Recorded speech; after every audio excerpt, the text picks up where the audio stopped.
When you conduct your initial grant search, you're likely to get a long list of grants that may or may not be a good fit for your funding needs. This is when the real work of researching grant opportunities begins. Ready? Let's get started. This graphic shows an overview of the whole search process.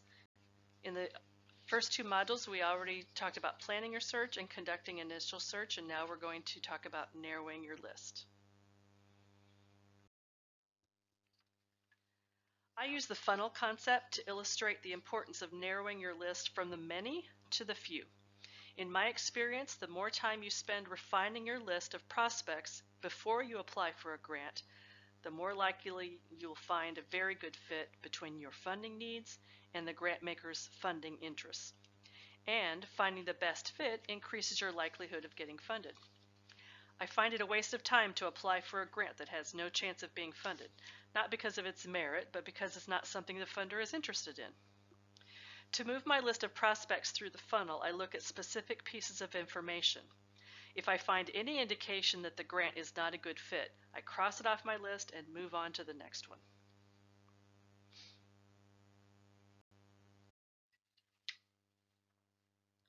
The first criteria I consider is eligibility. Each funder establishes who is eligible or not eligible to apply. The three most common limitations are your tax status, your location, or your budget size. Tax status refers to the designation that your organization receives from the IRS.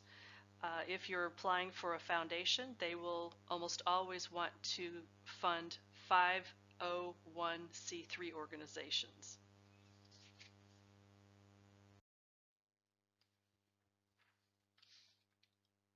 Assessing how well your grant purpose aligns with the grant maker's funding interests is much more subjective than determining eligibility.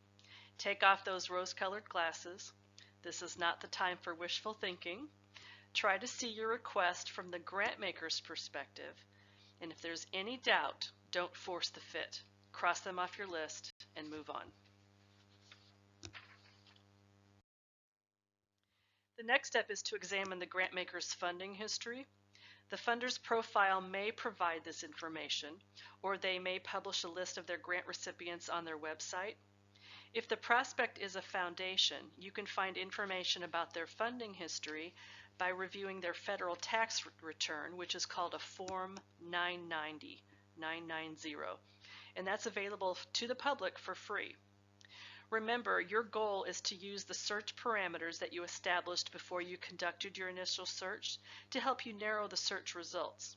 So look for information about the size of their grant awards, whether they fund organizations like yours, the locations they award grants to, the types of funding they provide, and any patterns or trends that indicate what their funding priorities are.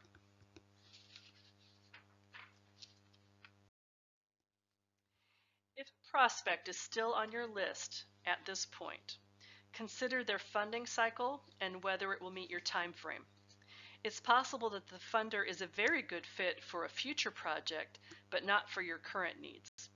If that's the case, be sure to keep them on your list for their next grant cycle.